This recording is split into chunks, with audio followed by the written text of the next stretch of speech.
안녕하십니까, 박사입니다. 우크라이나 분쟁 이후 서구가 가장 두려워하는 것은 러시아와 중공이 연합하는 것입니다. 지네들이 그렇게 만들어 놓고서 이제 와서 심각하게 느끼고 있습니다. 유라시아 양쪽에서 압박을 하니 당연한 결과입니다. 요 며칠 러중 관계 뉴스에서 가장 눈에 띄는 것은 영국 파이낸셜 타임즈의 기사입니다. 러시아에 대한 중공의 불신이 점증하고 있는 가운데 중공의 어느 관리가 푸틴이 미쳤다고 노골적으로 표현했다는 내용입니다. 중공 관리가 푸틴에 대해 크레이지라고 했다고 하니 헤드라인으로서는 이보다 더 시선을 끌 수 없습니다. 파이낸셜 타임즈가 이런 기사를 쓰니 다른 여러 매체들도 얘기가 된다 싶어 앞다투어 뵙겠습니다. 파이낸셜 타임즈라고 하면 나름 권위지라고 생각할 수 있는데 요즘 그런 것은 없습니다. 포럼 팔레스, 내셔널 인터레스트 같은 외교 학술지도 온갖 위시풀 띵킹으로 가득 차 있습니다. 언론이라는 게 사실 보도가 아니라 팩트에다가 몽상을 뒤범벅게 쌈 싸먹고 있는 게 현실입니다.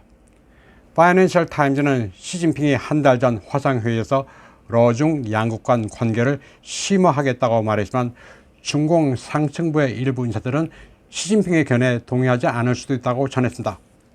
그러면서 익명의 중공 관리가 파이낸셜 타임즈에 푸틴이 미쳤다고 말했다고 합니다.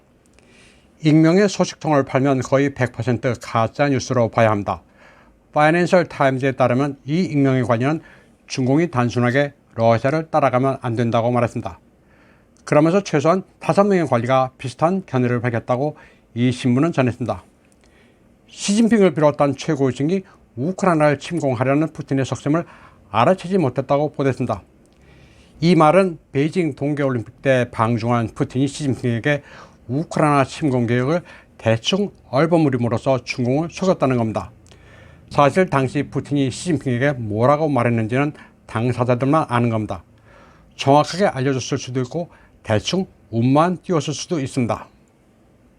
파이낸셜 타임즈는 그러면서 러시아의 의도가 뭔지 정확한 정보를 얻지 못한 책임을 물어 중공이 외교부 부부장이면서 러시아 전문가인 러위청 외교부 부부장을 강등시켰다고 보도했습니다. 그러나 이는 제가 보기에는 죄다 엉터리입니다. 중공은 정부에 굉장히 강합니다. 특수군사작전이 시작되기 전 돈바스의 갈등이 최고조에 이른 것을 몰랐을 리 없습니다. 예전에 일본의 니케이 아시아도 러위청의 인사이동을 두고 친러파라 물을 먹은 것이라고 보도한 적이 있습니다.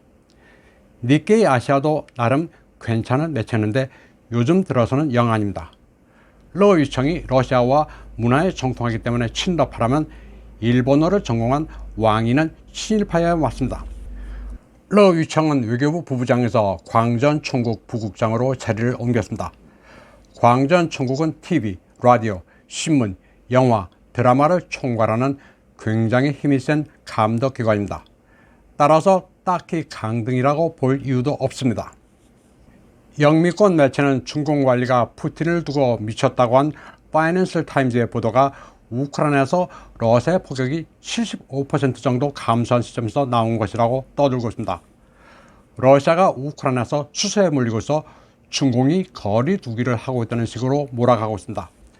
그런데 포격이 75% 감소했는지 세어본 것도 아닙니다. 솔레달에서 러시아가 대승을 거둔 뒤 여세를 몰아 로켓을 비처럼 쏟아붓고 있는 게 현실입니다.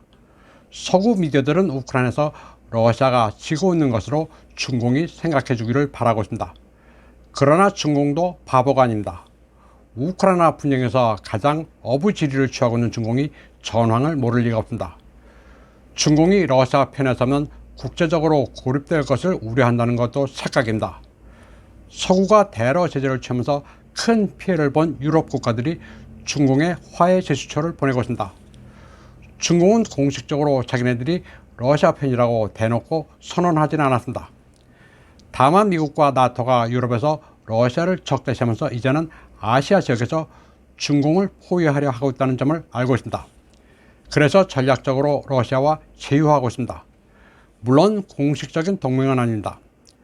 러시아나 중공이나 어느 특정 국가와 동맹을 맺지는 않는다는 게 그들의 외교 정책입니다. 이번 방송은 여기까지 하겠습니다.